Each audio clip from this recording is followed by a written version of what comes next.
Muy buenos días, bienvenidos a la clase correspondiente al módulo 5 de Derecho Penal 1, denominado Teoría de la Pena o Penología. Al respecto, sabemos bien que a través de lo que hemos venido estudiando en esta cátedra, de las consecuencias jurídicas que conoce el ordenamiento jurídico, la que más afecta o afecta de modo más grave la esfera privada de los ciudadanos es precisamente la que impone el derecho penal y que incluso hace parte de su propia denominación. En efecto, dicha consecuencia jurídica es la sanción penal con la cual se combina la comisión de conductas delictivas o tipificadas como delictivas. Es así como puede afirmarse que las consecuencias jurídicas del delito son las que de un modo más contundente restringen derechos fundamentales de los individuos, paradigmáticamente, sobre todo pues su libertad, lo que pone en evidencia la relevancia del tratamiento de todo lo relacionado con esta clase de reacción jurídica. Esa misma importancia pues hace necesario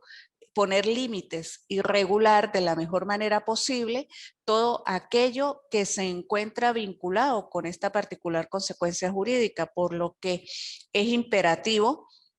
su análisis detenido, ya que en virtud de su severidad hay que poner especial cuidado al respecto para no dar entrada a la arbitrariedad o a los excesos. Tan peligrosos en este ámbito en que se encuentran en juego nada más y nada menos que los derechos fundamentales de la persona humana. Así pues, no será posible imponer una sanción penal si no se ha dado un estricto cumplimiento al conjunto de requisitos y condiciones que exige el derecho penal a tales fines, siendo algunos de ellos de carácter sustantivo, mientras que otros tienen naturaleza procesal. Es por esta razón que puede afirmarse, tomando una comparación hecha por Chon, que dichos requisitos y condiciones son como semáforos que han de estar en verde para poder atravesar la calle que lleva a la cárcel. Así, por ejemplo, habrá que determinar la existencia de una conducta que sea típica, antijurídica y culpable, con el debido respeto, por supuesto, a los principios que rigen la teoría del delito, e igualmente habrá que seguir a la persona un proceso penal rodeado de todas las garantías que éste debe ofrecer para de esa manera, y solo al final de todo esto imponer a dicha persona, en caso de que corresponda, una determinada sanción penal. La penología es, según Grisanti Aveledo, el conjunto de disciplinas que tiene por finalidad la correcta ejecución, la correcta aplicación de la pena impuesta por la sentencia condenatoria definitivamente firme. Entre las ciencias de ejecución de la pena podemos mencionar la arquitectura penitenciaria, que es la que concibe, diseña y construye los locales penitenciarios destinados al cumplimiento de penas, fundamental esencialmente pues las privativas de libertad. La higiene penitenciaria, que tiene como finalidad asegurar tanto mental como físicamente la salud del penado. Es obvio que la pena no puede, o al menos no debe ser, una medida inhumana, que se debe garantizar al penado su salud física y mental, y que debe ser atendido en el seno del propio centro penitenciario cuando la enfermedad fuese de menor cuantía, incluso en un establecimiento especial fuera de este, cuando la enfermedad fuera de tal gravedad que así lo requiera. La pedagogía penitenciaria, que es aquella que trata de orientar al penado, suministrándole la instrucción indispensable para que ya libre opte por otro tipo de conducta que no sea la anterior, es decir, la delincuencial. Y en tal sentido, en Venezuela, la ley de régimen penitenciario dispone que en los establecimientos penitenciarios se debe suministrar a los reclusos que no la tengan, al menos la instrucción primaria, y en lo posible, además la educación secundaria, así como la artesanal, llegándose incluso a la universitaria. La sexología penitenciaria, que es aquella que tiene como finalidad regir, regular y ordenar todo lo tendente a la satisfacción de las necesidades sexuales de los reclusos y de las reclusas. Y por último tenemos la administración penitenciaria, que es la que se ocupa de lograr que el dinero que la nación destina al mantenimiento de los establecimientos penitenciarios se aplique debidamente, es decir, cumpla con las finalidades de satisfacer las necesidades de comida, vestido, educación y salud que tengan los penados. En cuanto a la sanción penal, sabemos pues, que la comisión de un delito por parte de un sujeto culpable determina la responsabilidad penal y por ello la sujeción del transgresor a las consecuencias que son indicadas por el orden jurídico, en este caso la pena. Pero es necesario tener en cuenta que además de la pena pueden surgir otras consecuencias de la comisión de un delito o con ocasión del mismo, como es el caso de las medidas de seguridad, que no guardan, sin embargo, relación con la culpabilidad, sino con otros criterios de prevención. Asimismo, las consecuencias civiles que derivan del hecho catalogado como delito. Para conceptualizar pena, vamos a citar a Alberto Arteaga Sánchez, quien la define como la consecuencia lógica del delito y consiste en la privación o restricción de ciertos derechos del transgresor que debe ser o que debe estar previamente establecida en la ley y que es impuesta a través de un proceso como retribución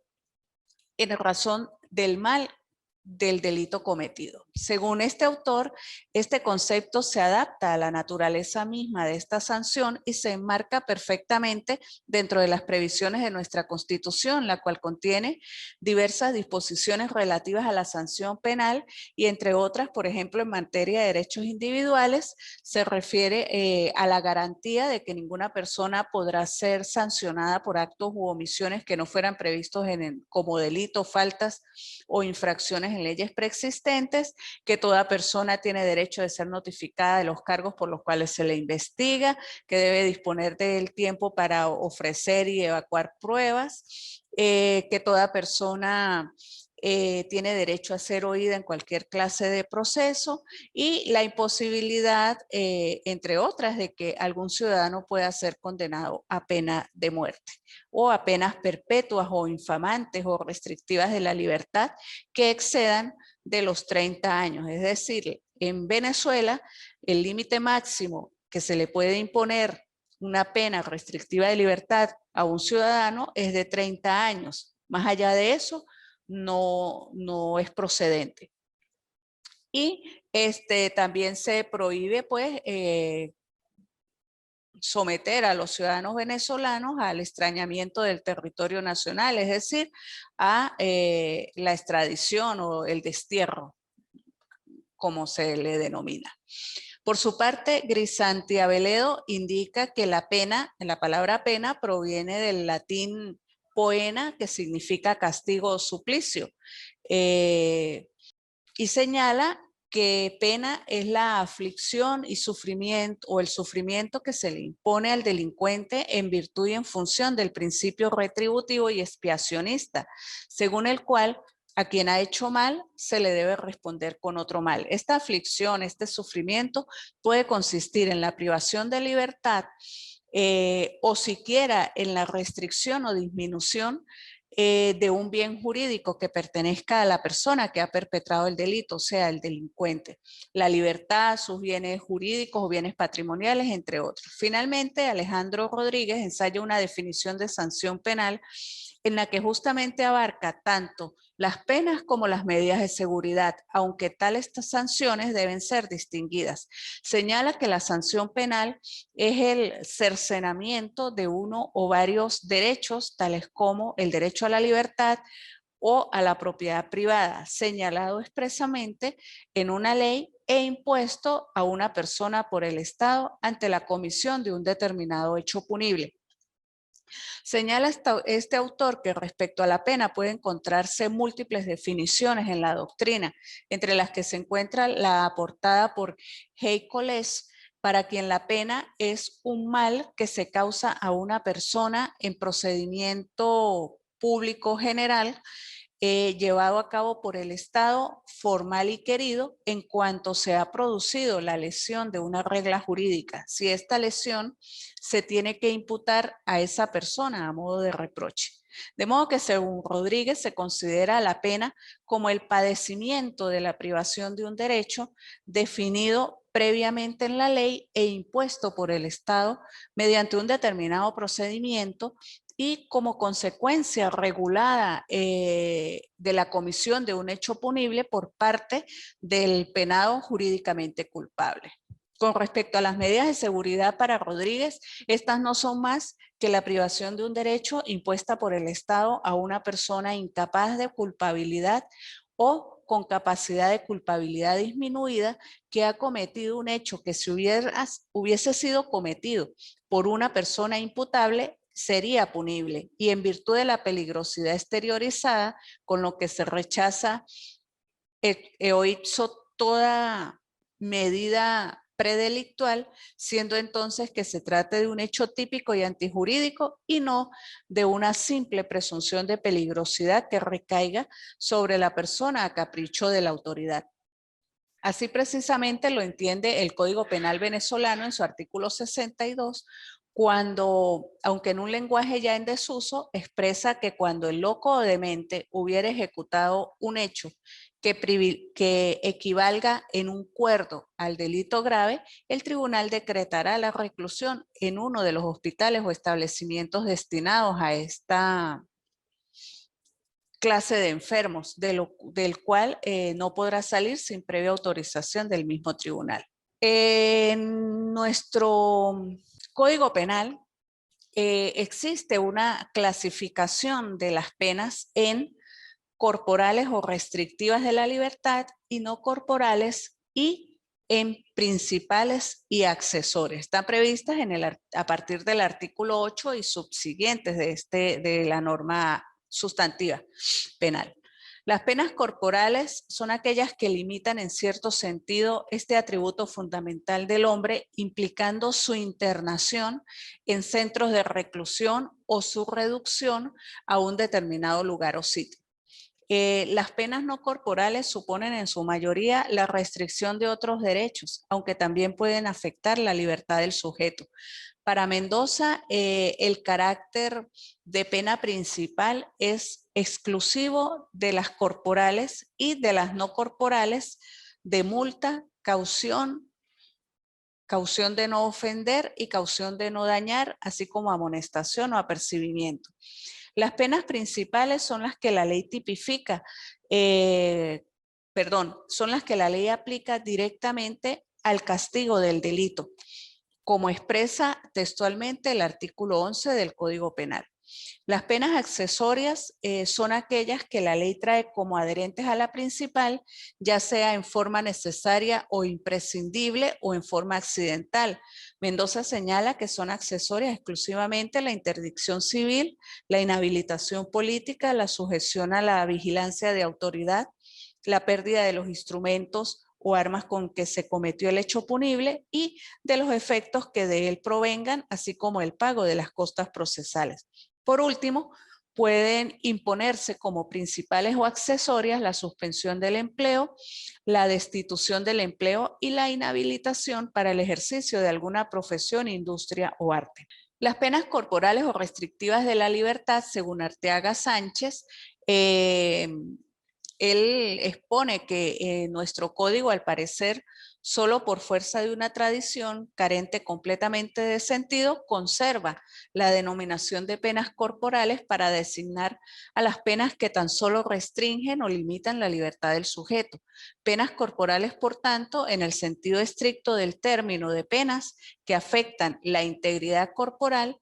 o la vida del sujeto o su salud. Pena de muerte, azotes, mutilación, torturas, etcétera, no existen en nuestro derecho ni pueden existir, como tampoco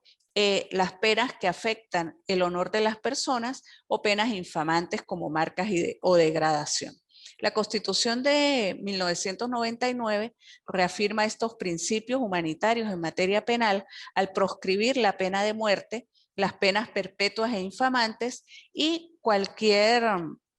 tortura o sufrimiento físico o moral a persona alguna. Esto está previsto en los artículos 43, 44 ordinal tercero y 46 ordinal primero de la Constitución. Por lo tanto, se trata de penas restrictivas de libertad que como tales afectan en mayor o menor medida la libertad del sujeto, impidiendo u obstaculizando su desplazamiento e implicando la mayoría de ellas la internación en centros de reclusión penitenciaria. Estas penas, de acuerdo con nuestro código en su artículo 9, son las siguientes: presidio, prisión, arresto, relegación a una colonia penitenciaria, confinamiento y expulsión del territorio de la República. Estas medidas conforman entre nosotros la base del sistema penológico y a continuación pues, voy a proceder a realizar un breve análisis de cada una de estas penas. Entre las penas corporales o restrictivas de la libertad tenemos que nuestro Código Penal enuncia el presidio, es la primera que señala y es la más grave. Según el artículo 12 del Código Penal, la pena de presidio se cumplirá en las penitenciarías que establezca y reglamente la ley y sus características se encuentran determinadas en la ley correspondiente. Esto es actualmente el Código Orgánico Penitenciario publicado en Gaceta Oficial del 28 de diciembre de 2015, con cuya publicación y entrada en vigencia se derogó tanto la ley de régimen penitenciario que estuvo vigente desde el año 2000 como la ley de redención judicial de la pena por el trabajo y el estudio que estuvo vigente desde el año 93. El objeto de este código es impulsar, promover, regular y desarrollar la organización, administración y funcionamiento, así como el control del sistema penitenciario de conformidad con las normas, principios y valores consagrados en la Constitución, así como en los tratados, pactos y convenciones o convenios internacionales suscritos y ratificados por la República en materia de derechos humanos, a los fines de garantizar penas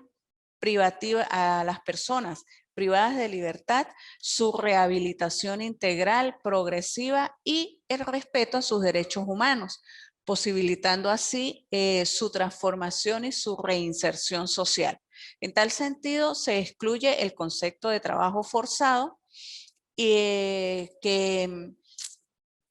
determina aquel tipo de trabajo manual no calificado de especial dureza, pesadez y de marcado carácter aflictivo, el cual debería acompañar a la pena de presidio, a diferencia del trabajo de artes y oficios que corresponde a la pena de prisión. Por tanto, ya no existe en nuestra legislación el trabajo forzado con las connotaciones señaladas de aflictividad o sufrimiento que se impone al penado, sino el trabajo obligatorio que no puede afectar ni a la dignidad ni a la capacidad física o intelectual del recluso. Quedan solo como características entonces de la pena de presidio las accesorias que le corresponden, que no son más que la interdicción civil durante el tiempo de la condena, la inhabilitación política durante el mismo lapso y la sujeción a la vigilancia de la autoridad por una cuarta parte del tiempo de la condena, una vez terminada esta.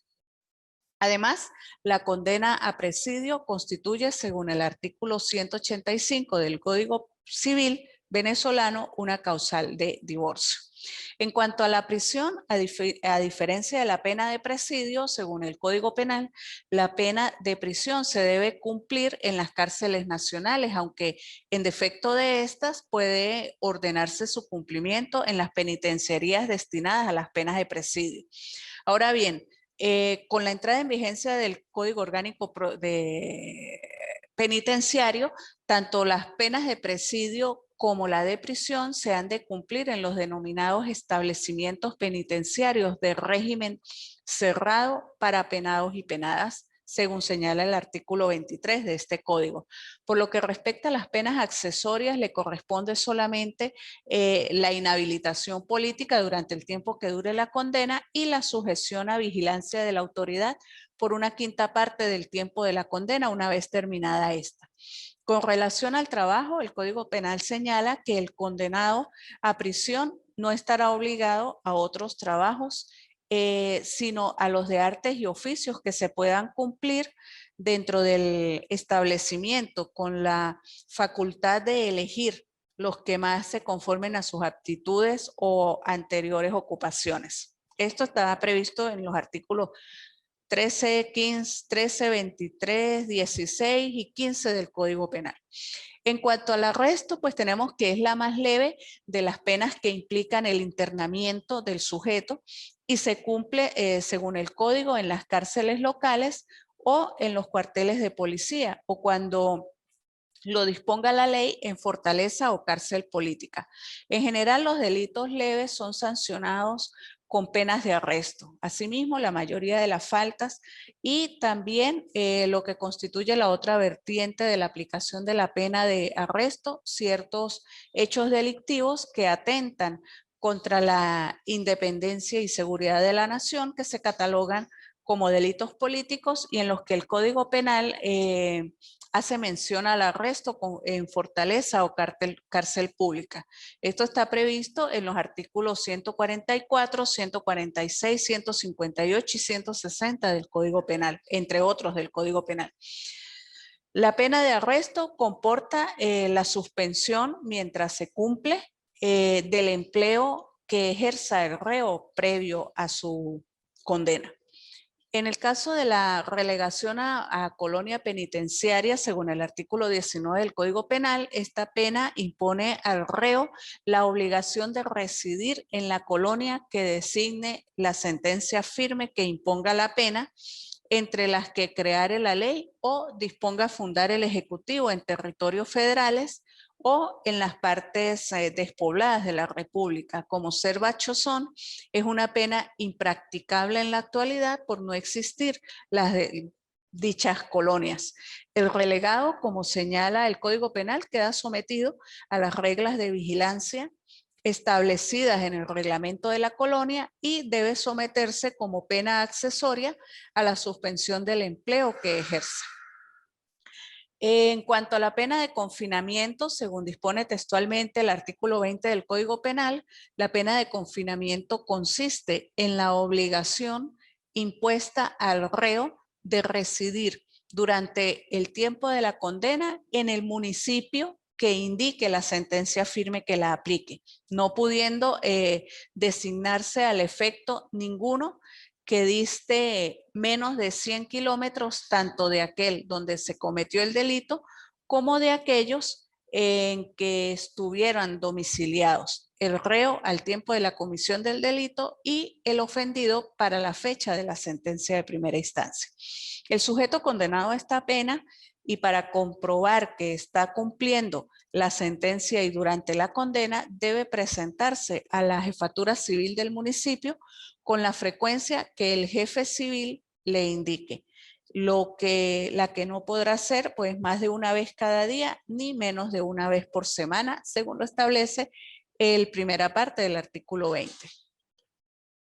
La pena de confinamiento tiene como accesoria la suspensión del empleo que ejerza el reo, mientras cumpla la pena, según lo establece el último aparte del Código Penal. En cuanto a la expulsión del territorio de la República, según señala el Código Penal en su artículo 21, esta pena impone al reo la obligación de no volver al territorio de la República durante la condena. Ahora bien, la Constitución del 99 expresamente ha prescrito que ningún acto del poder público puede establecer la pena de extrañamiento del territorio nacional contra venezolanos, como señala el artículo 50 de la Constitución, lo que por demás ahora se consagra de manera terminante y sin ninguna excepción, a diferencia de lo que se establecía en la Constitución de 1961.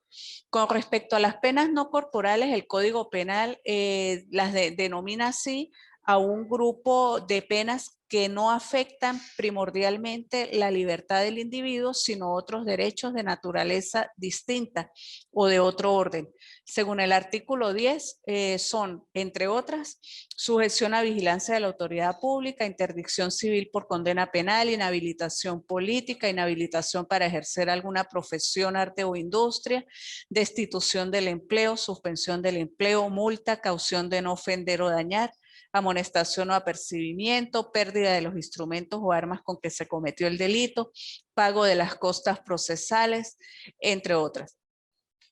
En cuanto a la sujeción a la vigilancia de autoridad pública, se trata de una pena exclusivamente accesoria a la de presidio o prisión y obliga al penado durante el tiempo en que se imponga a dar cuenta a los respectivos jefes civiles de los municipios donde resida o por donde transite de su salida y llegada a estos. La interdicción civil por condena penal es una pena necesariamente accesoria a la de presidio, en virtud de la cual el condenado a presidio queda privado de la disposición de sus bienes por actos entre vivos y de su administración. También queda privado de la patria potestad y de la autoridad marital. Y por lo que respecta a la administración de sus bienes, el entredicho queda sometido a tutela según el régimen establecido en el Código Civil para los entredichos por defecto intelectual. De esta manera, el condenado a presidio se convierte en incapaz para contratar, los actos que realice son nulos de pleno derecho y la incapacidad puede ser opuesta por todos aquellos a quienes interese. Sin embargo, como se desprende de los términos de la prohibición, puede el condenado a presidio realizar actos jurídicamente válidos de naturaleza no patrimonial, como sería el caso del matrimonio, y de la misma manera pueden también válidamente otorgar testamento. En cuanto a la inhabilitación política, solamente es pena accesoria a la de presidio y prisión y produce como efecto la privación de los cargos o empleos públicos o políticos que tenga el penado y la incapacidad durante la condena para obtener otros y para el goce del ejercicio del derecho activo y pasivo del sufragio. También perderá el penado toda dignidad o condecoración oficial que se le haya conferido y no podrá obtener las mismas u otras durante el tiempo de la condena. Esta pena implica o se traduce en una degradación cívica que impide al penado el ejercicio de funciones públicas, así como ser elector o elegido, y trae como consecuencia también la pérdida de las dignidades que el Estado le haya conferido. En cuanto a la inhabilitación para el ejercicio de alguna profesión, arte o industria, así como la destitución de empleo, pues son igualmente pérdidas de tipo temporal, durante las cuales pues se les suspende de realizar cualquier actividad que tenga que ver con su profesión o arte u oficio que desarrollaba para el momento de cometer el hecho delictivo. También pues se les condena entre otras penas accesorias al pago de las costas procesales, que si bien según el Código Penal no se considera como pena, sino cuando se aplica en el juicio penal, y en este es necesariamente accesoria a toda condena a pena o penas principales. Y así se aplicará, quedando obligado el reo a reponer el papel sellado que indique la ley en lugar del común invertido, a inutilizar estampillas que se dejaran de usar en el proceso, a las indemnizaciones fijadas por ley previa y a satisfacer los demás gastos causados en el juicio o con ocasión de él. Y los que no estuvieren tasados por la ley serán determinados por el juez con asistencia de las partes. En cuanto a la aplicación de las penas, existen varios criterios. Nuestro Código Penal sigue el criterio clásico de aplicar la pena básicamente en función del hecho y de su gravedad, con una medida que permite establecer variaciones de acuerdo con el mayor o menor daño social y con las circunstancias personales u objetivas que puedan contribuir a la agravación o atenuación del hecho. De esta forma, y siguiendo para ello lo dispuesto textualmente en el Código Penal y algunos ejemplos, en nuestro sistema se adoptan las siguientes reglas. Cuando la ley castiga un delito o falta con pena comprendida entre dos límites, se entiende que la normalmente aplicable es el término medio que se obtiene sumando los dos números y tomando la mitad. Por ejemplo, en el delito de homicidio del artículo 405 se señala que la pena de presidio va de 12 a 18 años. El término medio se calcula así, sumamos 12 más 18 nos da 30, a ese 30 se divide entre 2 y da 15. Esa es la pena a aplicar, 15 años que viene a ser el término medio. Ahora, ese término medio puede reducirse hasta el límite inferior, dejándolo en 8 años, de acuerdo al mérito de las respectivas circunstancias atenuantes o agravantes que concurren en el caso concreto. Por ejemplo, si en el homicidio se da la circunstancia de la premeditación, el juez puede imponer, por ejemplo, una pena de 16 años o puede imponer la pena máxima, que son 18, el término máximo, que son 18 en este delito. Pero si no concurre ninguna circunstancia agravante, pues entonces puede aplicarlo en el límite inferior, que sería 12. Y si no concurre ninguna circunstancia agravante, pues en el límite inferior 12, o considerar pues que no lo va a dejar en 13. Esto es a criterio del juez de acuerdo a las circunstancias, que rodeen el delito. Si concurren atenuantes y agravantes, el juez debe compensarlas. Por supuesto, no en forma matemática, sino según su prudente arbitrio. Una sola agravante, por ejemplo, la de ensañamiento,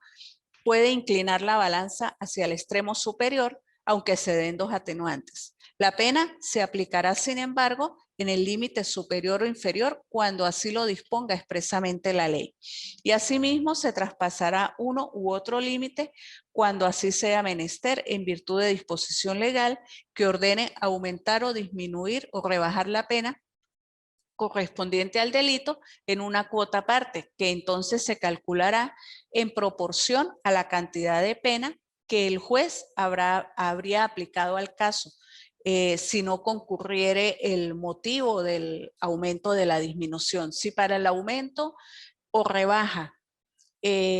misma se fijaren también 2 límites, el tribunal hará dentro de estos el aumento o rebaja respectivo según la mayor o menor gravedad de derecho. Por último, cuando se fijan para el aumento 2 límites, se hará dentro de estos la rebaja o el aumento según la gravedad del hecho. Así, en el delito de estafa mediante documento público falsificado o alterado o mediante cheques sin provisión de fondos, la pena de estafa va de 1 a 5 años. El término medio sería 3. Se aumentará en 6 meses, que es la sexta parte, y en 1 año, que es la tercera parte, pudiendo escoger el juez el término medio de un aumento de 9 meses. Otras reglas fijadas por el legislador para la aplicación del cómputo de las penas, tenemos que en el caso de las penas de destitución y amonestación o apercibimiento, según el artículo 38 del Código Penal, se aplican como indivisibles a quien las merezca, sin que se tomen en cuenta circunstancias agravantes ni atenuantes y sin distinguir si se trata de delitos consumados o no, así como sin atender al grado de participación mayor o menor. En cuanto al modo de contar los lapsos, según el artículo 39, este artículo consigna las siguientes reglas. También se cuentan de la forma tal y como lo establece el Código Civil. Los lapsos de años o meses se contarán desde el día siguiente a la fecha del acto que da lugar al lapso, concluirán el día de fecha igual a la del acto del año o mes que corresponda para completar el número del lapso. El lapso que según la regla anterior debiera cumplirse en un día que carezca del mes, se entenderá vencido el último de ese mes. Los lapsos de días u horas se contarán desde el día u hora siguiente a aquellos en que se ha verificado el acto que dé lugar al lapso. Así pues, esta es en términos generales lo que tiene que ver pues con la teoría de la pena. También vamos a tocar brevemente y rapidito lo que son la ejecución de penas, que según el COP, el Código Penal y el Código Orgánico Penitenciario, más otras leyes que consagran normas relativas a la ejecución de la pena, es importante aclarar que en Venezuela es el Tribunal de Ejecución a quien corresponde la competencia a los efectos de la ejecución de las penas, conceder beneficios, vigilancia de las condiciones de cumplimiento de las sanciones penales, entre otros. Con respecto a la vejez, tenemos que según el Código Penal, a los 70 años termina toda pena que hubiera durado por lo menos 4 años y la que para entonces estuviera en curso se convertirá en arresto si es de presidio o prisión hasta que transcurran los 4 años. En cuanto a la mujer condenada, tanto el Código Penal como el Código Orgánico Penitenciario establecen reglas particulares de ejecución de pena o de conversión de las mismas, tales como el cumplimiento de penas en establecimientos especiales o en los comunes, pero separadas de los hombres. Y en cuanto a la enfermedad mental, se corresponde pues, previo el correspondiente examen, informe psiquiátrico, tales enfermos serán trasladados al anexo psiquiátrico correspondiente. En términos generales, pues esto es lo relacionado con la teoría de la pena. La guía anexa a esta clase se encuentra mayormente especificado cada uno de estos puntos. Además se hará referencia también a lo que tiene que ver con la suspensión condicional de la pena, un aspecto bien importante del proceso y del derecho penal. Es todo por hoy. Muchas gracias por su atención y feliz día.